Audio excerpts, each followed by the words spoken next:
जमाई कभी सास को साबुन नहीं रगड़ते हैं कल पे, कपड़ा नहीं देते पहनने के लिए, कपड़ा नहीं खींचते हैं कल पे। अच्छा, यानी आपका जो दामाद था वो जी। कपड़ा पहनने के लिए। सास और दामाद वाला मामला मधेपुरा का जो वायरल आप देख रहे हैं, कहीं ना कहीं अभी तक आप लोग देखे होइएगा कि जीजा साली के साथ फरार हो गई और देवर भाभी के साथ फरार हो गई, लेकिन ये दामाद जो सास के साथ फरार हो गई, ये पहली बार आपको सुनने के लिए मिल रहा होगा। और यह कहीं ना कहीं समाज को शर्मसार करने वाला घटना है, समाज को कलंकित करने वाला घटना है। और इस सारे प्रकरण में अगर हम माने कि इस प्रकरण में और दोषी माने तो यहीं पर अरुण जी का ही हम दोषी मानेंगे। क्या कि उस औरत को इतना ना यह बढ़ावा दे दिए थे, उस औरत को इतना ना माथा पर चढ़ा लिए थे। और कहीं ना कहीं गांव में जो कहा जाता है देहाती ठेठ भाषा में कि मेहरमौग वाला काम अरुण जी ही कर रहे थे। और अरुण जी की इस गतिविधि के चलते इस तरीके का नौबत हुआ कि आप इस घर को देखिए, खंडर बन गया है। अभी इस घर में कोई रहने वाला नहीं है और इनका दो यानी कि बेटा बेटी है वो भी गायब है। और क्या कहते हैं, घर की स्थिति जो देखिए, इसमें घर में कोई रहने वाला नहीं है, जबकि घर इनका पूरा भरा फूला था। और इनके घर में माता पिता और भाई भाभी यानी कि बहन सब कोई था। और उसी पत्नी के चलते अपने बाप को, अपने मतारी को, अपने भाई को, अपने भाभी को, अपने पूरे समाज को छोड़ दिए।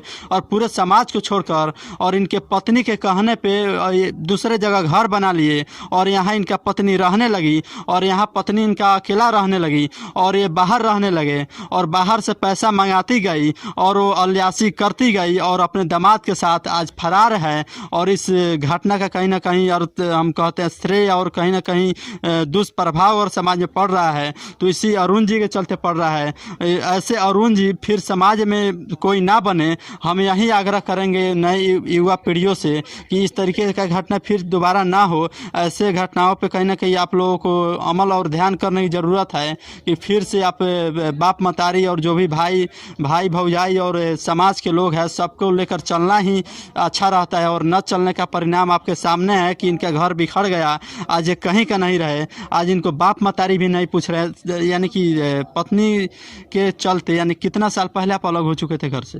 पत्नी के चलते लमसम 11 साल हो गए। अच्छा, आपका माँ जब आती थी यहाँ पे तो क्यों, आपकी माँ यहाँ पे क्यों नहीं आती कभी थी? नहीं आया आज तक भी, मतलब 2 साल हो गए घर बनाते हुए यहाँ पे, आज तक कभी नहीं आया। आखिर क्यों नहीं आती थी? क्यों नहीं आती थी कि मतलब गंदा गंदा गाली देते थे, मतलब मेरा पत्नी। अच्छा। इसलिए नहीं आते थे। पत्नी भी देता था, वो भी मतलब कहीं ना कहीं उससे भी मतलब मुठभेड़ चल रहा था, तो मतलब नहीं आते थे। क्योंकि उसी लड़का का ज़मीन हमने लिया था तो नहीं आते थे। मेरा मम्मी पापा कोई नहीं आते, कोई आते नहीं थे। आज बताइए, पहली बार मतलब बताइए इनका पत्नी का मन देखिए, पत्नी का इनका थी मन का बढ़ना देखिए। जब इनका माँ आती थी यहाँ पे, इनका पिताजी जब यहाँ पे आती थी तो गालियों से यानी भदी भदी गालियाँ बकती थी और कहीं ना कहीं उनको बेइज्जत करती थी कि यहाँ आती क्यों हो, यहाँ आना नहीं है तुमको। यानी कहीं ना कहीं वो अपने मन मर्जी का काम करती थी। और ये तो बाहर रहते थे और अकेला पढ़ती थी, अकेला पढ़कर जो उनको करना था वो करती थी और अपने दामाद के साथ आज फरार है। कहीं समाज को शर्मसार करने वाली ये घटना है। और कहीं ना कहीं ये चीज़ आप मानते हैं कि नहीं मानते हैं कि माता पिता को लेकर के चलना चाहिए? माता पिता को लेके चलना चाहिए, समाज को लेके चलना चाहिए। हमारे तरह नहीं है कि मतलब हम किसी के नहीं लेके चले। तो आज मेरा ये नौबत है कि अपने जमाई के साथ सास भाग गई है। रिश्ते में जमाई लगते थे उसके साथ, मतलब इतना क्लोज हो एक गया। पत्नी के चलते अभी स्थिति आपका ऐसा हो गया है कि आपको कोई खाना देने वाला नहीं है, आपको कोई पानी देने वाला नहीं है, आपका तबीयत खराब हो जाता है तो कोई पूछने वाला नहीं है। बात सही है कि नहीं है? ये बात सही है। आपका कभी तबीयत खराब हुआ था तो क्या स्थिति आपके साथ गुजरा था जब पत्नी नहीं था? तो आपके माता पिता से जब आप अलग हो चुके हैं तो उस समय का बताइए। अलग तो काफ़ी टाइम हो गया, हम तो तब तो करते थे, ऐसे बात नहीं है। जब साथ में थे हम तब तो करते थे। अब की बात मतलब एक महीना पहले, मतलब अभी भी बीमार है। मतलब ऐसा नहीं है कि बीमार नहीं है, हाँ दवाई खा रहे हैं। अभी मम्मी मेरा पापा दवाई करवाया है तो दवाई चल रहा है मेरा। बताइए, 10 साल पहले अलगा हो चुके हैं, यानी कि माता पिता सबसे अलग हो चुके हैं। कोई लेना देना नहीं है, नहीं वहाँ पे घर है इनका, नहीं मैंने कुछ कहीं नहीं है।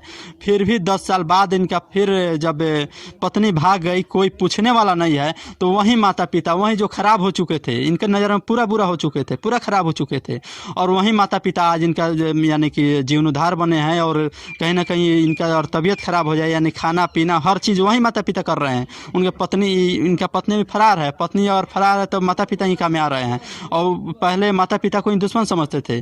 कहीं ना कहीं अब समाज को क्या कुछ संदेश देना चाहिए कि माता पिता को छोड़ना चाहिए लोगों को? जी नहीं, माता पिता को कभी नहीं छोड़ना चाहिए। हमारे तरह जो हम बहुत बड़ा गलती किए हैं, समाज से भी गलती किए हैं, जो हम मतलब हम तो गलती किए हैं जो मतलब सबको छोड़ के हम पत्नी को सुनते थे, पत्नी को मानते थे, आज हम पत्नी मतलब ठुकरा के चली गई है। कहीं ना कहीं मधेपुरा थाना प्रभारी से मांग करते हैं कि जो इनका FIR है उस पर कार्रवाई करने की ज़रूरत है, और इनका जो बच्चे हैं उन्हें कम से कम लौटा दिया जाए। तो बने रहिए हमारे साथ में। संतोष राय, निमन TV बिहार।